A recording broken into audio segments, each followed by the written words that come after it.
Hello guys, welcome back to another love story thang boy le cho choi kilung si na tu sim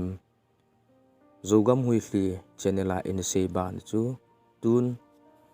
episode 2 ngai pan tau heti hin ki pan tai nunga choi jong chun au pa thang boy chu a inun pi tan a hi thang boy jin boy he nu le he pa jong lung helin tin ni zong ikichen masang hi zong le he nu le he pa zong ate ta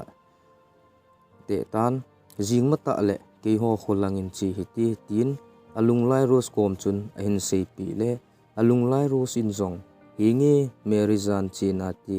tin choi chu anu apa api na te ni kom chun thil dan ho a sei pi le ama nin zong phat sa pi hlan tan hi chu zu win zan khu ong tim tan thang boy le choi zong imu ding tin alup na gel hlon azun hlon tai chu zu win jing khu ong wa ki tan ama ni zong a tho do hlonin choi zong ki salel te in bule me hun min tan bune dingin a upa a hin ko tan ama ni zong bu chu tuite in a hin ne hlon tan a hi chu zo win apu hlon akigu tu hlon tan cho choi nu le pain taw na be mangu hiti naute ni hung hlonin tin aku hlonin taw na aman pi hlon tan chule dam se la a hlun hlon na phat khat le akichen hlon ding thu zong a hil hlon zo win cho choi pan anei sun boipu hiche sum hi nanaw nu to lamka tuika a negil kil na dangcha na hlona bara a na jadon na hlon di rupees 500 api hlonin ama nin zong chipa aten akisan hlonin akipa do hlon tan hi chojin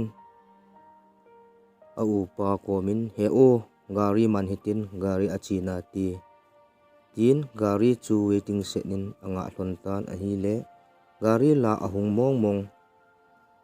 tapun pungka thum pungka li lang anga jing hlon wangin gari la ahung mong tapun mani la agil akil hlon tan chojin a upa chu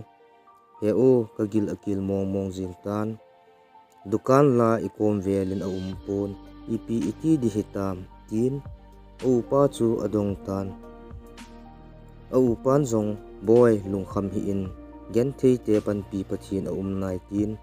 pa hi nga taw na mangin katin ken ikom vela gamla la ahun ne di gahol nge tin taw na amang tan a hi tuni zogam hui thli channel a hechi thang boy le cho choi kilung si na tu sim episode 2 isei chu hi chan chui tan tin so pi ulanaw zogam hui thli ngai lu na zala at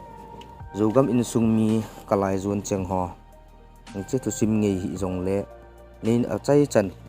ni na vet pi wa ni na ngai pi di win zong tim na le nge na ka hin ni jin a hi chule zogam hui thli in sung mi te i channel pun be che na dingin ki thu khomatin sung pi sung chan a the bangin nang le ke ki the tu ding ki dop tu ding hi viewers so hen lang viewers low tu a hung lut na lai ding members ho hi nga jong team le nge na ka hin ni je ka ki pa e